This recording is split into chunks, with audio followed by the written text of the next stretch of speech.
Hey everyone, how's it going? Welcome to the NoDQ.com live recap of AEW Dynamite for December the 1st, 2021. All I have to say is, this was a hot show, to say the least. Shout out to the chat room for tuning in. I appreciate it. Things are going to get very heated with this recap. And if you saw the show, you know what I'm talking about.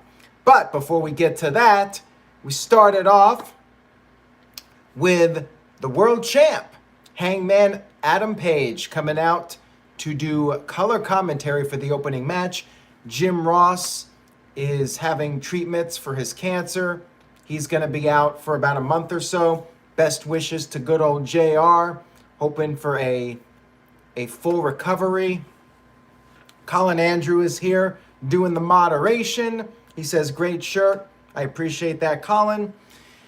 We had Bryan Danielson one-on-one with Alan Angels, a.k.a. 5 from the Dark Order. And he was also billed from his hometown, where Dynamite was this evening, Atlanta, Georgia. He got a big reaction, as you would expect. It was brought up that he graduated from high school at this arena. Daniel Bryan doing all the heel stuff, milking the 5 count, taunting the crowd. Allen did get back into the match, did the 5 punches with the 5th one, milking that for the crowd. But Bryan was quickly able to gain the upper hand. Allen made a comeback, did some high-flying moves, but then missed a moonsault, and that's when Bryan finished him off, hit a running knee. Then he did what he said he was going to do. He kicked Allen's head in, and he put on a knee bar submission. Quick tap out. Bryan was flexing, doing all the heel stuff. I was loving it. And then Tony Schiavone talked to Daniel Bryan in the ring. Whoops, I said Daniel Bryan. Bryan Danielson. Old habits are hard to break. Bryan said that he thinks he snapped Allen's MCL, and Bryan said he's not even sure if the crowd knows what that means. He said he's going to beat up another Dark Order member next week in Long Island. He heard one of the guys is from Long Island. He's going to stomp his head in as well. And he said that in 2 weeks, he will challenge Adam Page for the world title at the Winter is Coming edition of Dynamite. It will be in Texas, in the greater Dallas area, and he said that he is going to beat Hangman at the home of the Cowboys. And he's going to show everybody that Page is just a one-hit wonder. And he said the line, coward shit, which led to Adam Page leaving the commentary desk. He wanted to fight, but then John Silver reminded him that Page cannot touch Bryan by order of AEW President Tony Khan, but he said he could do it. John Silver ran into the ring. Bryan bailed out, and Bryan said he is not sharing the ring with that joke, John Silver. And he walked right up to Page, said they can't touch, said he would love to slap Page in the face, but the jerks in Atlanta don't deserve to see it. Hell of an opening segment here. I love Bryan's in-ring work as a heel. I love his promos. He is just killing it right now.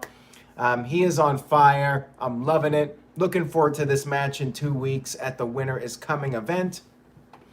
Caleb Jacobs sent in a $7.13 super chat. Thank you, Caleb. He says, WWE should learn a few things from AEW. They will never be able to copy AEW. Never. Well, if you ask Vince McMahon, they have no intentions on ever copying AEW. I don't think he would even attempt to copy AEW, but stranger things have happened in this world. You just never know. We had another video about Miro. He's the Redeemer, yada, yada, yada. I feel like they don't really know what to do with the guy, but Tony Khan, booking genius, booker of the year, as some people might say. I'm sure they got some kind of plan for Miro, but yeah, it feels like they really don't know what to do with the guy right now. So let's just air another Miro video package talking about his God and the Redeemer, blah, blah, blah. We then had CM Punk versus Lee Moriarty, and MJF was on commentary. They had several people doing the commentary during the matches on Dynamite, filling in for JR. And you had MJF just ripping into Punk. By the way, MJF was wearing this Hanukkah suit with all the Hanukkah symbols. And he talked about how CM Punk looks like he's been binge drinking. CM stands for cooking meth. And Lee was taking it to CM Punk. He was giving CM Punk a run for his money, and MJF was all over that, saying Punk was struggling against a rookie. And MJF said Punk doesn't have the killer instinct anymore. Eventually, though, CM Punk did get the victory, the 1-2-3. And then afterwards, MJF got on the mic, said it's hard to be the best in the world when you're struggling against guys like QT Marshall and Lee. And then MJF had an interesting line. He said that CM Punk has been trying to get into Britt Baker's pants. And then Punk had enough. He got on the mic and he had a line that I appreciated. I'm not sure if a lot of people liked it, but CM Punk said that MJF was clearly wearing Larry David's pajamas. Of course, Larry David, Curb Your Enthusiasm, Jewish. That's the joke. I liked it, but it didn't really get much of a reaction from the live crowd, and that's rare for AEW, so shame on you guys in Atlanta for not getting the Larry David reference. Or maybe it just wasn't a good line and I'm just being overly praising of it. Anyways, back to the promo here. CM Punk said that QT and Lee are both better than MJF, and MJF knows it. And CM Punk told MJF to bring his needle dick into the ring. MJF said that Punk needs him more than he needs Punk, and he is going to win next week's Dynamite Diamond Battle Royal in Long Island, New York. And he said he is going to be better than Bret Hart in Calgary, Roddy Piper in Portland, and CM Punk in Chicago. And people will be chanting MJF at the top of their lungs. And then MJF threatened to put CM Punk's dog Larry to sleep. And then CM Punk had enough. He got out of the ring, and Wardlow showed up on the stage to protect MJF. Segment was really good. Obviously not at the level of last week, and I think that would have been pretty much impossible to top. But it was still pretty solid. I did enjoy it. MJF with all of his lines, CM Punk. I really enjoyed the segment overall. Good stuff here from these guys. And yeah, next week, MJF tries to win the Dynamite Diamond Battle Royal for a third time. Next up, we had Jamie Hayter backstage with Britt Baker. Apparently, they're cool now. There was some dissension being teased between them. We'll see how long that lasts. And Jamie Hayter is going to face Riho coming up, since Riho beat Britt Baker on last week's Rampage.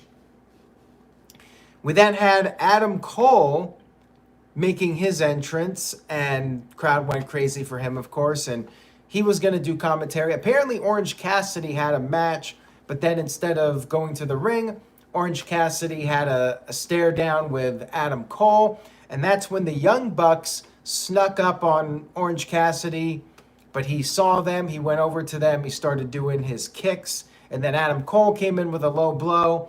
Young Bucks were mocking Orange Cassidy with their kicks, and then they finally hit the real super kicks to take him down. But fortunately for Orange Cassidy, the best friends made the save with some steel chairs. And Curtis Butler pointed out that Jamie Hayter did not do the DMD sign. So clearly there's something going on here with them. Some kind of tension that's going to continue over time. We had Wardlow pick up a very quick squash match victory. 4 power bombs. I'm not even sure what this young man's name was, but he got his ass kicked. He got his wig split, courtesy of Wardlow. We then had the Gun Club versus Sting and Darby Allin. You had Team Taz on commentary, and Sting was wearing the same face paint as Darby Allin. Darby Allin and Colton, Billy Gunn's son, started the match, and then Sting and Billy Gunn got in there and went at it for a while. Sting went for the Stinger Splash early, but Billy escaped. The bad guys, the Gun Club, worked over Darby for a while. Colton even put on the Scorpion Deathlock on Darby to get the heat. Sting eventually got the hot tag, did some Scorpion splashes, Stinger splashes, I should say, and he put on the Scorpion Deathlock, but then Austin Gunn jumped in and attacked Sting when Billy was distracting the referee. Darby then came in and helped get the upper hand, and Darby, with a couple dives, left Sting in the ring alone with Colton. Sting ended up hitting the Scorpion Death Drop and picked up the win over Colton. Pretty fun match, it was fine. Pretty much what you would expect from these guys, and the outcome was what you would expect. I guess the big 35 match winning streak of the Gun Club is officially over. That's what happens when you wrestle on Dynamite. We had Chris Jericho interviewed backstage, his only appearance on the show, a very brief appearance by Jericho. Talked about Eddie Kingston and how he made the save for Eddie when Eddie was being attacked by 2.0 last week. Jericho said he was not trying to help Eddie Kingston, he was trying to take out 2.0 and Daniel Garcia. And that's when all of a sudden 2.0 and Daniel Garcia attacked him, and they hit him in the head with a steel chair. Jericho did get his hands up, but yes, we had a chair shot to the head on AEW Dynamite. And then we had an interesting segment. We had Taz cutting a promo about the Dynamite Diamond Battle Royal. He said that they had like 125% chance of winning because 25% of the participants were members of Team Taz. Obviously, he was doing the Scott Steiner math promo, and it was interesting. You had Hook behind him and Will Hobbs, and Hobbs was like, what the hell is going on here? Leo Rush then arrived and cut this awkward promo saying that he's a fighter. He'll fight even if he has 1% chance of winning. And Taz told him to retire. Dante Martin then walked up. Him and Ricky Starks were basically laughing at Leo Rush, and that was the segment. Kind of an odd segment. Not a lot of crowd heat for it either, which is unusual for AEW. Colin Andrew thinks that Martin is clearly going to turn on Team Taz once his brother is back. Well, you could be right on that one. We had Ruby Soho, I almost said Riot, versus Chris Statlander in a quarterfinal, the last quarterfinal match of the TBS Championship Tournament. Taz was pretty funny here. Taz was singing her song. Taz was just having a good time here, doing Steiner math, singing Ruby Soho's song. He was making the most of his time on Dynamite, doing the commentary. Respect between the two babyface characters, and Statlander did do a little bit of mind games with the boop. And this match was good, but again, not a lot of crowd heat. Pretty rare for AEW. Like there were times where you could hear like the arena air conditioner. Like that's how quiet it was. And it was a good match, back and forth here. Chris Statlander unable to put away Ruby, started getting a little bit frustrated. Ruby made a comeback. hit a poison Rana, but Statlander kicked out. And then you had Statlander going for the Big Bang Theory, but Ruby countered that into a pinfall and picked up the 1-2-3. After the match was over, a handshake was done. We had some nice sportswomanship between the ladies. They hugged. And then as Statlander left, Vicky Guerrero appeared on the stage, providing a distraction. You had Nyla Rose get into the ring, take a cheap shot at Ruby Soho, and now that'll set up their semi-final match coming up over the next couple of weeks. We then had our main event of the evening. We had the Atlanta Street Fight between Cody Rhodes and Andrade El Idolo. Andrade had his assistant, Jose, and there was a knife that Andrade was holding. He put the knife into this little bag that they had. I guess that was maybe supposed to be a tease that maybe he'll use it if need be. So anyways, Andrade went right after Cody, and they were fighting on the stage, and poor Arn Anderson actually slipped and fell off the stage. I hope he's okay. Like, I felt bad for him because he clearly fell. That was not planned. And you even had Jose trying to help Arn Anderson, so he was breaking kayfabe to help out the guy. Again, I hope Arn Anderson's okay. Match went right into the crowd. This was Cody's hometown, as they were calling it, and the people were very mixed. Some people cheering Cody, some people booing. There were dueling chants, "Let's go Cody, Cody sucks." They were using all sorts of weapons. You had chairs. You had rapper T-Pain hand Cody a chair to use. Andrade took Cody's weight belt and was using that. There was a chain that was being used. Andrade teased the table, but then slid the table back under the ring to get the heat, because you know the crowd absolutely loves the tables. Curtis Butler says, "I love Arn Anderson to death, but I died laughing." I was trying not to laugh because the guy could have seriously gotten hurt. But yeah, it was not Arn Anderson's finest moment, I will say that. But again, hopefully he's okay. And back to the match here. Cody was playing to the crowd a lot and, getting a loud reaction, whether it was cheers or boos. He really is the AEW version of John Cena now with the crowd reactions. Cody went for a dive. Andrade picked up a steel chair and Cody smashed the chair while going to the outside. Cody was busted open. The floor got exposed. Andrade tried to hit the hammerlock DDT, but Cody gave him a back body drop. And then Cody started going for some items under the ring. He found a sledgehammer, and then he found a golden shovel. So a golden shovel just happened to be under the ring. And, they know what they're doing here with the golden shovel.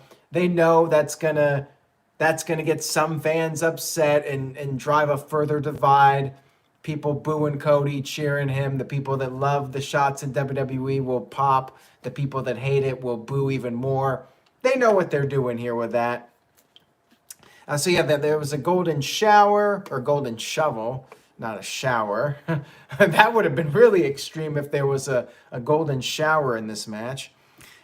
Andrade came off the top with a dive to Cody, and he got Cody back in the ring, and he did a running knees into the corner with the chair.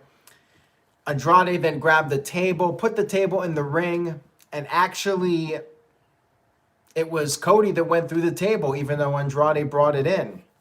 Cody got hip tossed through a table, and then Andrade got another table, and he was on the verge of putting Cody through the second table, but that's when Brandy Rhodes showed up. Brandy showed up, and she had lighter fluid, and she put the lighter fluid on the table, and then she set the table on fire. The table was on fire, ECW vibes, and Cody hit a reverse DDT, putting Andrade through the flaming table.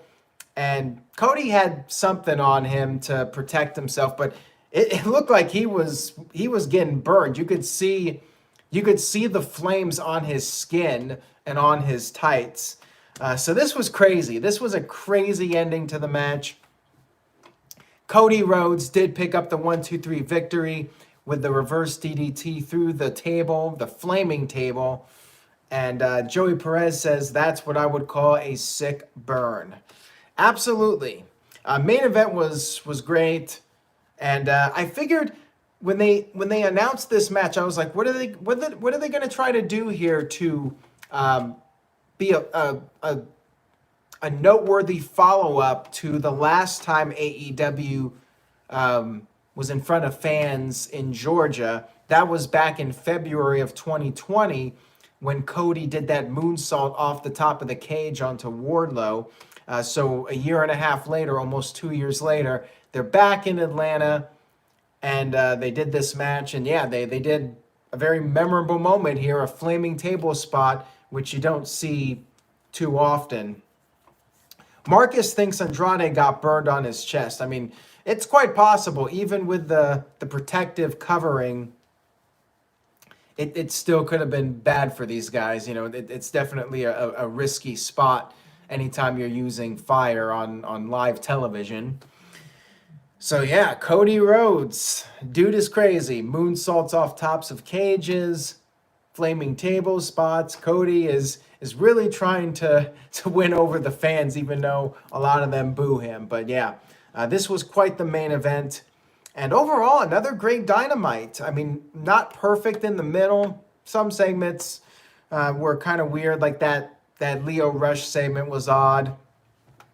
But the beginning of the show was great with Bryan Danielson. I enjoyed the CM Punk MJF stuff. Main event was awesome. So I'm going to give it an A-. Another very entertaining show from AEW. The streak continues.